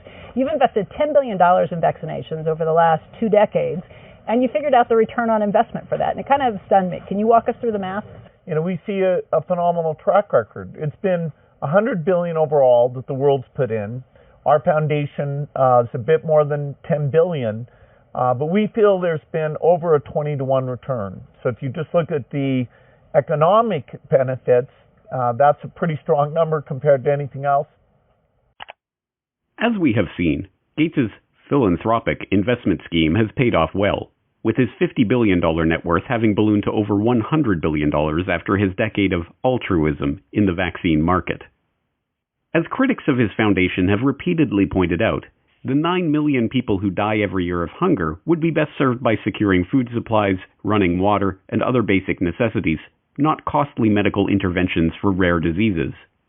But there is no return on investment to be made from that kind of charity. No, this is not about charity. It is about control. The population control grid that Gates has been quietly funding into existence for the past decade, a biometric identification system tied to a digital payments infrastructure that will be used to track, catalog, and control every movement, every transaction, and every interaction of every citizen, is just now coming into view. But the real question is, why is he doing this? What drives a man like Bill Gates, a man rich beyond the wildest dreams of avarice, to spend his time and invest his fortune in schemes to control the population? To find the answer to that question, we have to examine Gates's family background. Bill Gates, it should not be surprising to learn, was born into money. His great-grandfather, J.W. Maxwell, was the president of National City Bank in Seattle. His grandfather, Willard, was also a banker, and his grandmother, Adele, a prominent Seattle civic leader. Bill Gates' mother, Mary Maxwell Gates, was a scion of the Maxwell banking family and, by all accounts, as hard-driving as her forebears. She served as a director of several companies, including First Interstate Bancorp and KIRO-TV of Seattle. She served as a regent at the University of Washington, and she was appointed to the board of the United Way of America, where, as we have seen, she persuaded IBM CEO John Opel to help her son in his fledgling software development career. Bill's father, William H. Gates Sr., was a prominent Seattle area lawyer. He co-founded a powerful law and lobbying firm, helped Howard Schultz in his bid to buy Starbucks, served on the boards of numerous companies and organizations, and, along the way, had a profound influence on his son's life and career. My dad was large presence, both physically and in terms of his wisdom. He worked very hard, so he'd leave in the mornings, often before we had breakfast, and get home in time for dinner. I always looked up to my dad in terms of how hard he worked. At the dinner table, my dad would go through various lawsuits and expect us to follow along. He had high expectations. The young Bill Gates, technically William H. Gates III, although his card-playing family dubbed him Trey, learned much from his parents. From his mother's banking family, he inherited a nose for the dollar, as one childhood friend's father called it. From his hard-driving, legal-minded father, he learned the value of legalizing business arrangements. As a child, he even had a legal contract drawn up to grant him the use of his older sister's baseball mitt. These traits would not earn him many friends, but they served him well as he began to bring order to the anarchic software development community of the 1970s. At that time, software for the brand-new personal computer market was the realm of computer hobbyists, people whose excitement about the microcomputer revolution and love of engineering and problem-solving led them to develop and share code freely with each other. But this was no good for the young Bill Gates, who, even before Microsoft was off the ground, was already dreaming of commoditizing this hobby and turning it into the basis of a business empire. In 1976, with the ink still wet on Microsoft's first contract with Micro Instrumentation and Telemetry Systems of Albuquerque, New Mexico, the then 21-year-old Gates wrote an open letter to hobbyists, excoriating the early computer enthusiasts who represented his main market for sharing Microsoft code for Altair Basic. As the majority of hobbyists must be aware, most of you steal your software. Hardware must be paid for, but software is something to share. Who cares if the people who worked on it get paid? Is this fair? The royalty paid to us, the manual, the tape, and the overhead make it a break-even operation. One thing you do is prevent good software from being written. Who can afford to do professional work for nothing? What hobbyist can put 3 man-years into programming, finding all bugs, documenting his product, and distribute for free? The fact is, no one besides us has invested a lot of money in hobby software. We have written 6800 BASIC and are writing 8080 APL and 6800 APL, but there is very little incentive to make this software available to hobbyists. Most directly, the thing you do is theft. The letter was awkward and tone-deaf, as many people have described the young Bill Gates in his social interactions. It heaped vitriol on the very people who would be the customers of any future business, and tried to change an established culture of sharing software code merely by decree. Even Apple computers, which would go on to be one of the prime purveyors of walled garden systems that restrict users' ability to control their own computers, scored an easy marketing victory by responding to Gates's angry letter with a reminder that, yes, folks, Apple Basic is free. But the gauntlet was thrown down, and Gates would have his way. Although freeware and other forms of open-source software development still exist, the establishment of software code as legally protected intellectual property has led to the rise of billionaires like Gates. A nose for the dollar and a knowledge of how to use the legal system to get what you want were not the only things to emerge from Bill Gates' childhood, however. His parents also encouraged discussion about the family's charity work and the causes they held close to their heart. As Gates revealed to Bill Moyers in 2003, those causes included the population issue, which sparked a lifelong interest in reproductive health. One issue that really grabbed me as urgent were issues related to population, reproductive health. But did you come to reproductive issues as an intellectual? When I was growing up, my parents were always involved in various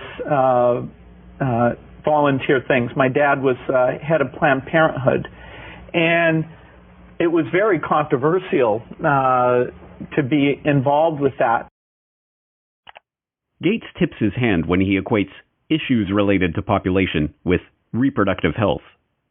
The topic is particularly controversial because population control and reproductive health have been used for half a century as a euphemism for eugenics, the discredited pseudoscience that holds that certain families are fit to be leaders of society by virtue of their superior genes. As we saw in Why Big Oil Conquered the World, eugenics was a field named and codified by Francis Galton, cousin of Charles Darwin. Ostensibly concerned with heredity and what would later be known as genetics, the eugenicists believed that the rich and powerful were rich and powerful not because of luck or chance or happenstance, and certainly not from the deployment of cutthroat business tactics and underhanded dealings.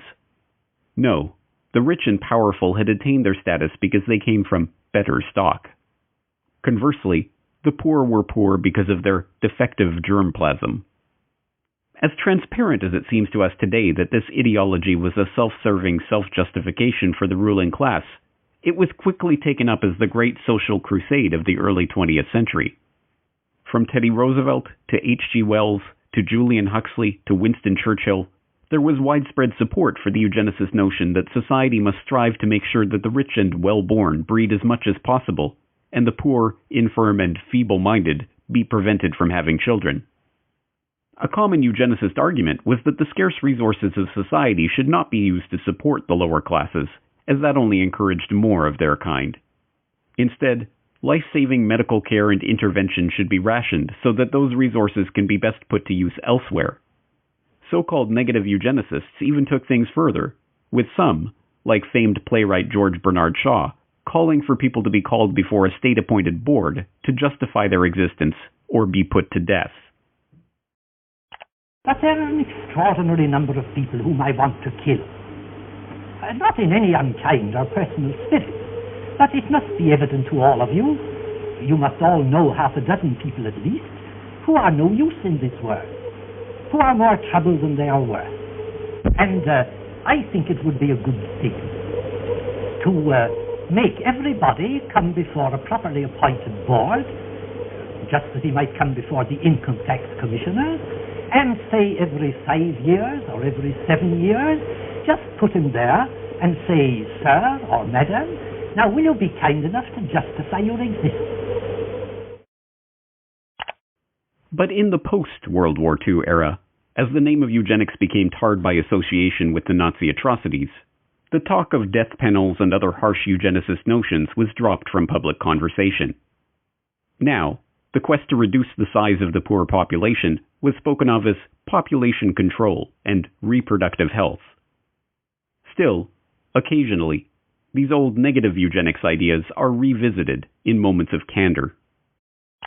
You're raising tuitions at the University of California as rapidly as they can, and so the access that used to be available to the middle class or whatever is just rapidly going away. That's a trade-off society is making because of very, very high medical costs and a lack of willingness to say, is spending $1 million on that last 3 months of life for that patient, would it be better not to lay off those 10 teachers and to make that trade-off in medical costs? But that's called the death panel, and you're not supposed to have that discussion.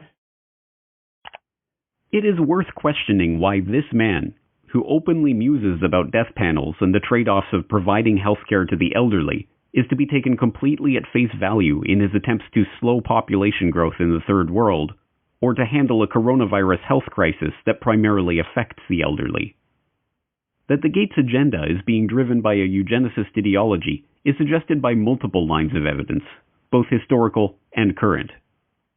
As we have also seen in Why Big Oil Conquered the World, the Rockefeller family was instrumental in funding and promoting eugenics, both in America and overseas.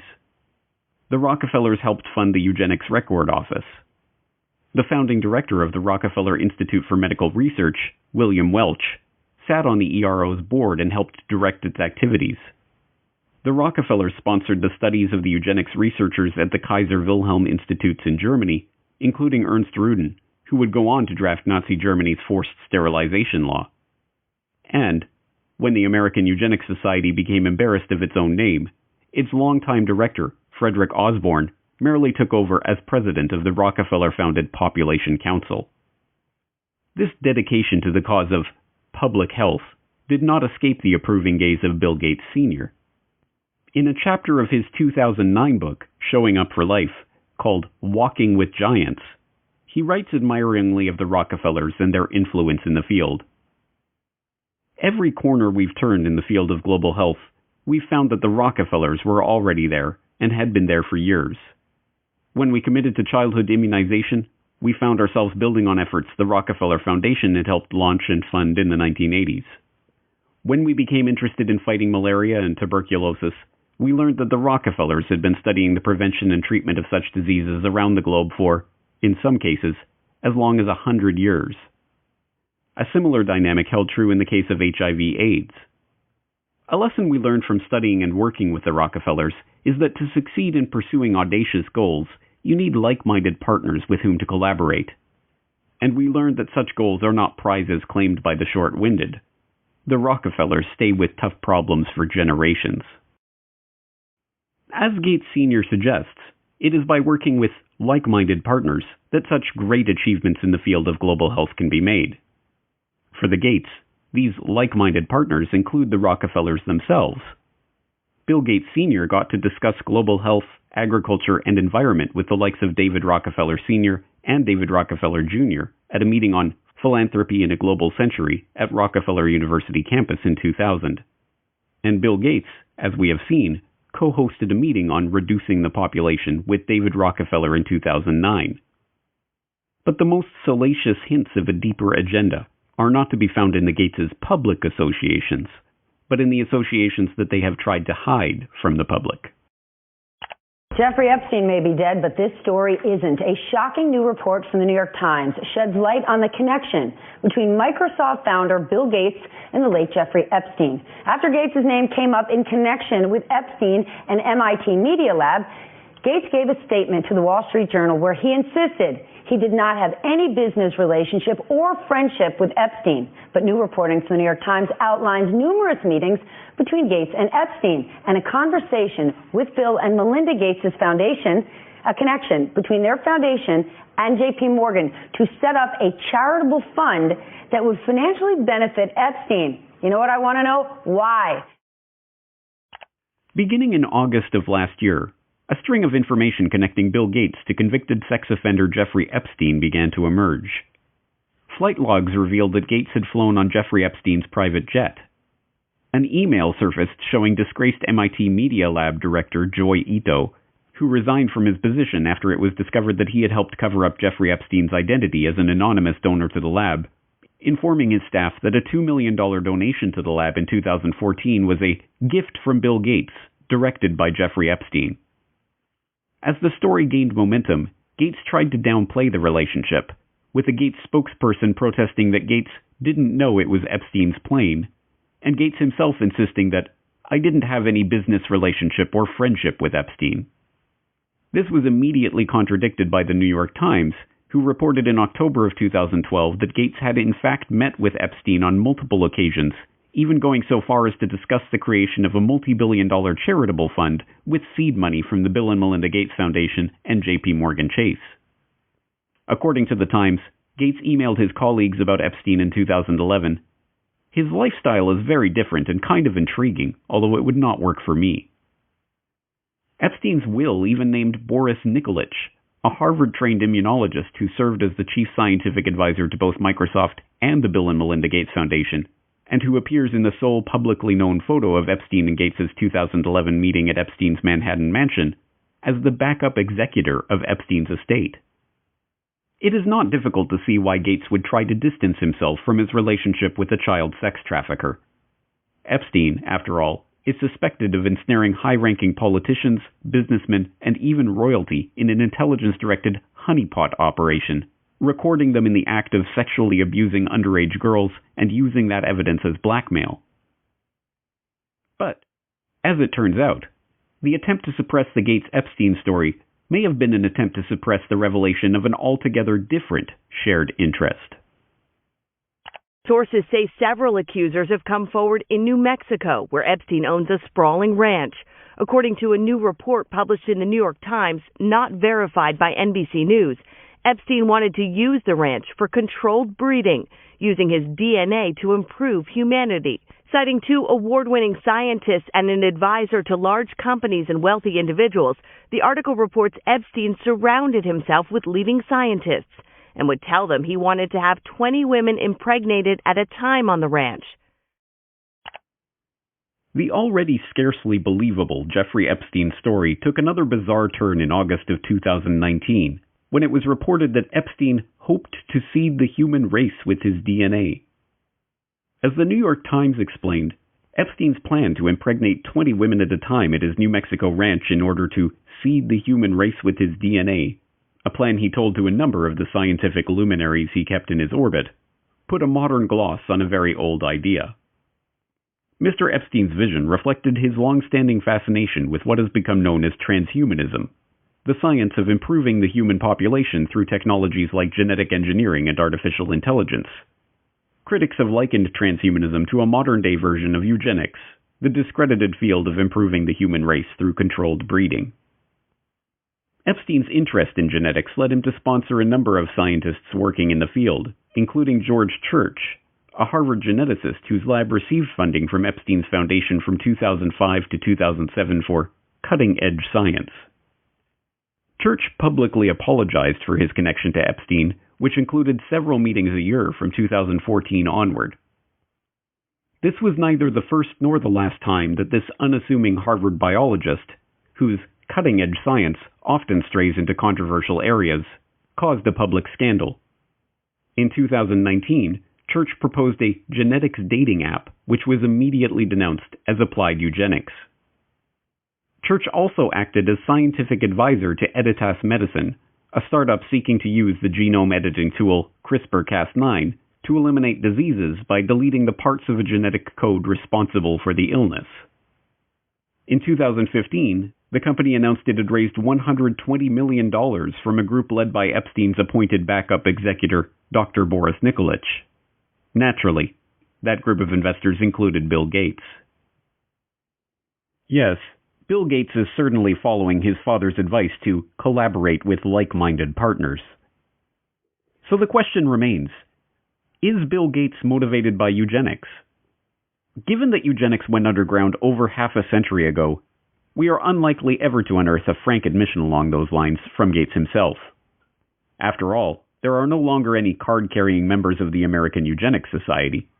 The society was rebranded in the 1970s when, as the society's founder noted, it became evident that changes of a eugenic nature would be made for reasons other than eugenics, and that tying a eugenic label on them would more often hinder than help their adoption.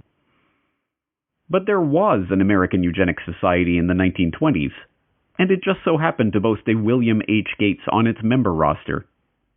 But perhaps that is just a coincidence.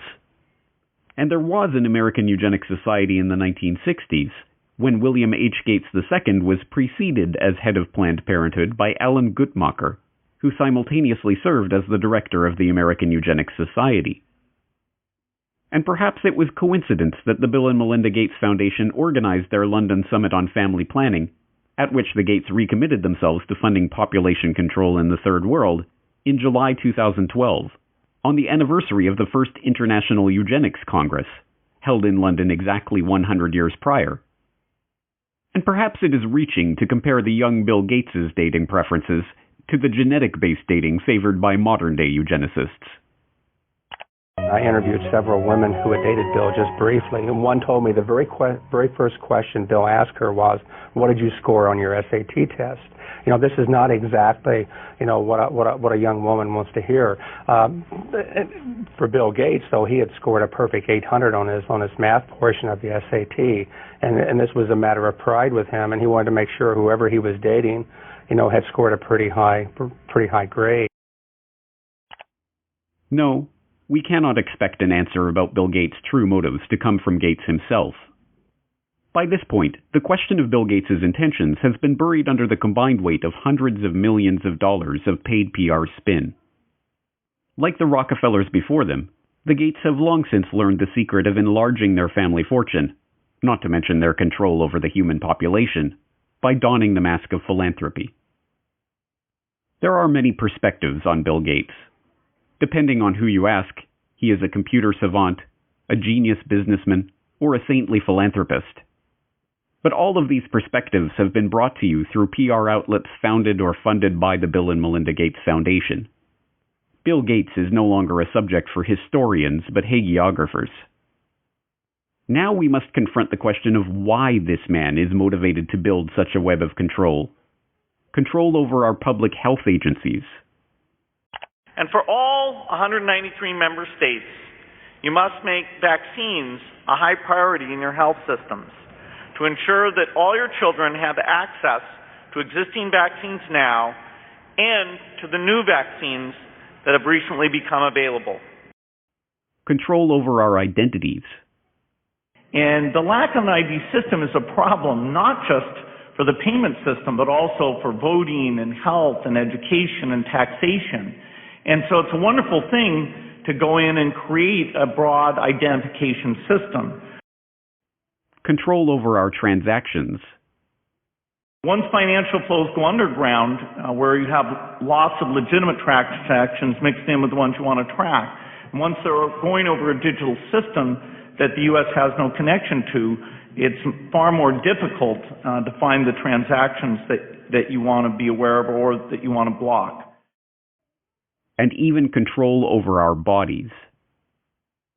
But we're going to have this intermediate period of opening up, and it won't be normal until we get an amazing vaccine to the entire world.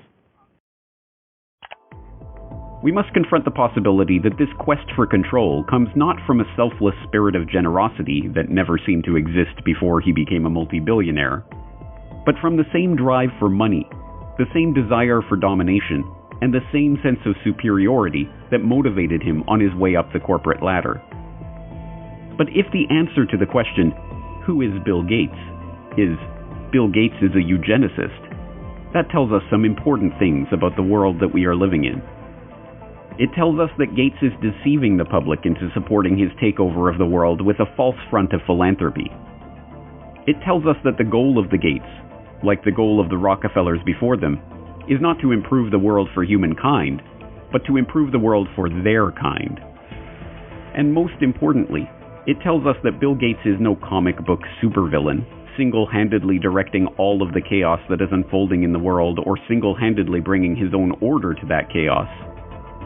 No, if Bill Gates is a eugenicist, driven by a belief in the superiority of himself and his fellow wealthy elitists, then what we are facing is not one man, or even one family, but an ideology. This is not a trivial point. One man, whatever his wealth, can be stopped easily enough. But even if Bill Gates were to be thrown in jail tomorrow, the agenda that has already been set in motion would continue without missing a beat. An entire infrastructure of researchers, labs, corporations, governmental agencies, and public health bodies exists, funded more often than not by Gates, but driven by the belief of all those millions of people working for these various entities that they are truly working in the best interest of the people. No, an ideology cannot be stopped by stopping one man. It can only be stopped when enough people learn the truth about this agenda and the world of total, pervasive control that is coming into view.